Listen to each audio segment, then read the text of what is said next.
అయితే తొలి విడత గ్రామ పంచాయతీ ఎన్నికల్లో కాంగ్రెస్ పార్టీ బలపరిచిన అభ్యర్థులు సత్తా చాటారు. మెజార్టీ స్థానాల్లో కాంగ్రెస్ జెండా ఎగిరింది. 2872 స్థానాల్లో ఆ పార్టీ అభ్యర్థులు గెలుపొందారు. మరోవైపు పల్లెపూర్ను ప్రతిష్టాత్మకంగా తీసుకున్నామని చెప్పిన బీఆర్ఎస్, బీజేపీ అగ్రనేతలకు షాక్ అయితే తగిలింది. మొదటి విడత పంచాయతీ ఎన్నికల్లో బీఆర్ఎస్ అభ్యర్థులు బలపరిచిన అభ్యర్థులు 1160 స్థానాల్లో మాత్రమే విజయం సాధించారు. ఇక బీజేపీ పరిస్థితి దారుణంగా ఉంది. ఆ పార్టీ అభ్యర్థులు కేవలం 195 స్థానాల్లో గెలుపొందారు. ఇండిపెండెంట్గా బరిలోకి దిగిన అభ్యర్థులు 460 స్థానాల్లో విజయం సాధించారు. రాష్ట్ర వ్యాప్తంగా పోలింగ్ కేంద్రాల వద్ద కౌంటింగ్ సమయంలో ఎలాంటి అవాంఛనీయ సంఘటనలు జరగకుండా కట్టుదిట్టమైన పోలీసు బందోబస్తును ఏర్పాటు చేశారు. విద్యోత్సవ ర్యాలీలకు అనుమతి లేదని అంతకుముందే బీజేపీ శివధర్ రెడ్డి ప్రకటించిన విషయం తెలిసిందే. కాగా రాష్ట్ర వ్యాప్తంగా మొదటి దశ పంచాయతీ ఎన్నికల్లో మొత్తంగా 3834 సర్పంచ్, 27600కు పైగా వార్డులకు ఎన్నికలు నిన్నటితో ముగిశాయి. ఇదే విషయానికి సంబంధించి మరింత సమాచారాన్ని అందించడానికి మా ప్రతినిధి హరీష్ ఫోన్ ద్వారా అందుబాటులో ఉన్నారు. హరీష్, చెప్పండి, మరి నిన్నటి జరిగిన ఎలక్షన్స్ ఏ రకంగా చూడాలి? కాంగ్రెస్ పార్టీ తన సత్తా చాటాన్ని ఎలా చూడాలంటారు?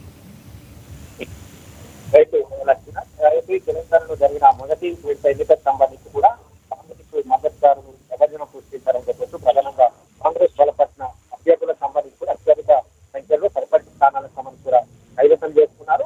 గతంలో అంటే ఏదైతే నోటిఫికేషన్ ఇష్యూ అయిన తర్వాత విత్డ్రా తర్వాత ఏకగ్రీవ వాళ్ళకు సంబంధించి కూడా కాంగ్రెస్ ఏదైతే మద్దతుదారు ఏకగ్రీవ వాళ్ళు కూడా అత్యధికంగా కొనసాగిన నేపథ్యం కావచ్చు. మొత్తంగా ఏకగ్రీవాలు అలాగే కాంగ్రెస్ మద్దతుదారుల నిన్న విజయం సాధించిన సర్పంచ్ స్థానాలకు సంబంధించి కూడా మొత్తంగా 2383 స్థానాల్లో కాంగ్రెస్ పార్టీ ఏదైతే కాంగ్రెస్ జెండా రెపరెపలాడిన నేపథ్యం అయితే కనిపిస్తుంది. రెండో స్థానానికి సంబంధించి కూడా కాంగ్రెస్ పార్టీ అలాగే ప్రతిపక్ష బీఆర్ఎస్, బీజేపీ పార్టీకి సంబంధించి కూడా రెండో స్థానానికి మూడో స్థానానికి బీజేపీ పార్టీ వెళ్ళిన పరిస్థితి అయితే ఉంది. బీఆర్ఎస్ మద్దతు తెలిపిన ఏదైతే అభ్యర్థులకు సంబంధించి కూడా 1146 మంది ఏదైతే సర్పంచ్ స్థానాలను ప్రయత్నం చేస్తున్నారు. బీజేపీ 200 లోపు స్థానాలను నెగ్గింది. స్వతంత్ర అభ్యర్థులకు సంబంధించి కూడా 400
తొలి విడత గ్రామ పంచాయతీ ఎన్నికల్లో కాంగ్రెస్ పార్టీ బలపరిచిన అభ్యర్థులు సత్తా చాటారు. ఇదే విషయానికి సంబంధించి మరింత సమాచారాన్ని మా ప్రతినిధి హరీష్ అందిస్తారు ఫోన్ ద్వారా. హరీష్, చెప్పండి, కాంగ్రెస్ పార్టీ బలపరిచిన అభ్యర్థులు సత్తా చాటానికి గల ప్రధాన కారణం ఏంటి?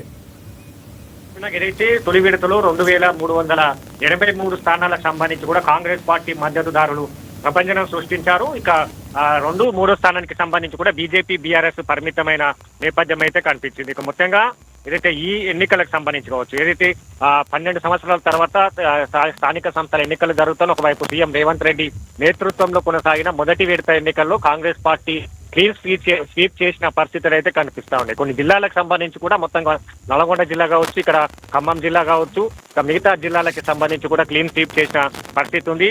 ఇక ఉదయం 7 గంటల నుంచి 1 గంట వరకు సంబంధించి కూడా పోలింగ్ కొనసాగిన నేపథ్యం కావచ్చు. అర్ధరాత్రి 2 గంటల వరకు సంబంధించి కూడా కౌంటింగ్ కొనసాగిన నేపథ్యం అయితే కనిపించింది. ఇక చలి తీవ్రతను కూడా తట్టుకొని ఓటర్లంతా కూడా ముందుగా 6:30 గంటల నుంచి కూడా పోలింగ్ కేంద్రాల వద్ద బారులు తీరిన పరిస్థితి అయితే నేపథ్యం అయితే కనిపించింది. కాబట్టి అత్యధికంగా మహిళలకు సంబంధించి కూడా ఓటు వేసిన పరిస్థితి ఉంది. అలాగే మొత్తంగా ఏదైతే ఈ పోలింగ్ కేంద్రాల వద్ద సంబంధించి కూడా 53,57,277 ఓటర్లకు గాను 45,15,141 మంది ఏదైతే ఓటు హక్కును వినియోగించుకున్న పరిస్థితి ఉంది. అత్యధికంగా సంబంధించి కూడా ఏదైతే యాదాద్రి భువనగిరి జిల్లాకు సంబంధించి కూడా 84.28% అత్యధికంగా పోలింగ్ శాతం నమోదైన పరిస్థితి. దాని తర్వాత ఇక ఏదైతే ఖమ్మం జిల్లాకి సంబంధించి కూడా 92.88% సంబంధించి కూడా ఖమ్మం జిల్లాలో పోలింగ్ కొనసాగిన నేపథ్యం అయితే కనిపించింది. అత్యల్పంగా ఇక ఏదైతే నల్గొండ సూర్యాపేటకు సంబంధించి కూడా 90% పైగా కూడా ఓటింగ్ నమోదైన పరిస్థితి అయితే కనిపించింది. ప్రధానంగా కొన్ని చోట్ల సంబంధించి కూడా అర్ధరాత్రి వరకు కూడా ఏదైతే పోలింగ్ ఓట్ల లెక్కింపు కొనసాగిన నేపథ్యం